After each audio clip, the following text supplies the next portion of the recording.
لیکن صافی صاحب دونوں طرف اناؤں کی جنگ جاری ہے اور کل سے آج تک جو بھی ڈیولپمنٹ ہوئی ہے پہلے مذاکرات کی پیشکش انہوں نے انکار کر دیا. ظاہر ہے کہ یہ اقتدار کی جنگ ہے.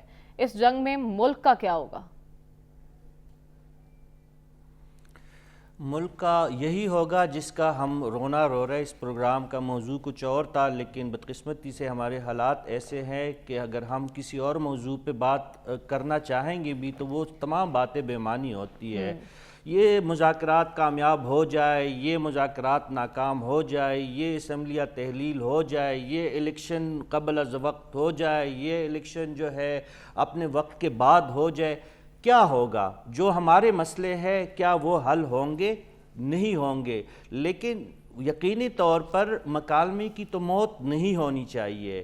جس بات پہ ہم اصرار کر رہے تھے، خان صاحب کی سرکشی کا رونا رویا جاتا تھا، خان صاحب سڑکوں پہ تھے، تب بھی یہ لوگ ناراض. اب خان صاحب میز پہ آنا چاہتے ہیں، اس سے بھی پیچھے ہٹ رہے. تو اس کا یہی مطلب ہے کہ جب آپ کے پاس دلیل نہیں ہوتی تو آپ پھر بات چیت نہیں کرتے، آپ پھر مذاکرات سے بھاگتے ہیں.